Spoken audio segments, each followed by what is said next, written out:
मगर टॉम इस बात के लिए हरगिज राजी नहीं था, क्योंकि वो जानता था कि अकेलेपन और तन्हाई में समय गुजारना कितना मुश्किल है। वो खुद पर किडनैपिंग का इल्जाम लगने दे सकता था, मगर वो जेनिफर को उस खौफनाक मंजर से नहीं गुजरने देगा।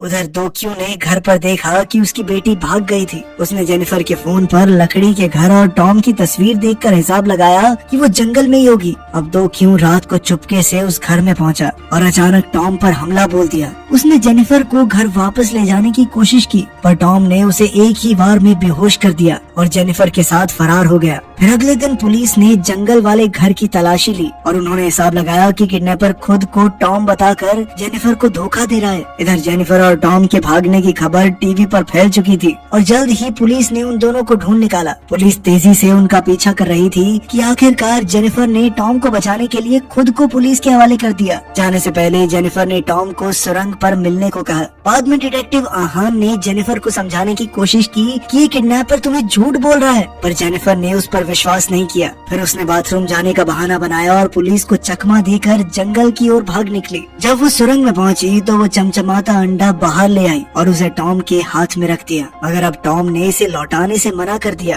क्योंकि वो नहीं चाहता था कि जेनिफर इसका इस्तेमाल करे। असल में वो खुद को पुलिस के हवाले करके अपने दोस्तों के कत्ल का इल्जाम अपने सर लेने का फैसला कर चुका था। अचानक वो जंगल की ओर भाग निकला तो जेनिफर भी उसके पीछे दौड़ी। उसी समय पुलिस ने भी वहाँ पहुंचकर उन्हें चारों ओर से घेर लिया। अब वो एक पहाड़ी की चोटी पर खड़े थे और अचानक एक ऑफिसर ने टॉम को पकड़ लिया, लेकिन इसी चक्कर में जेनिफर पहाड़ी से नीचे गिर गई। डिटेक्टिव ने जेनिफर की जान बचाने की कोशिश की, मगर वो भी उसके साथ पहाड़ी पर लटक गया। तब टॉम उनकी मदद के लिए आगे बढ़ा, पर इससे पहले कि वो जेनिफर का हाथ पकड़ पाता, अचानक वो दोनों नीचे गिरने लगे। उसी पल अचानक टॉम ने वो जादुई अंडा तोड़ डाला ताकि समय वहीं रुक जाए और जेनिफर की जान बच जाए। कुछ देर बाद जब जेनिफर की आंख खुली तो उसने देखा कि वो डिटेक्टिव के साथ एक बीच पर थी। उसी पल उसे एहसास हुआ कि टॉम ने क्या किया था। जेनिफर के लिए भले ही कुछ पल बीते थे, पर टॉम के लिए 10 साल गुजर चुके थे। आखिरकार उसे वापस अपने घर पहुंचाया गया। फिर डिनर के समय उसने अपने किए के लिए अपने पिता से माफी मांगी और उन्हें पहली बार डैड कहकर पुकारा।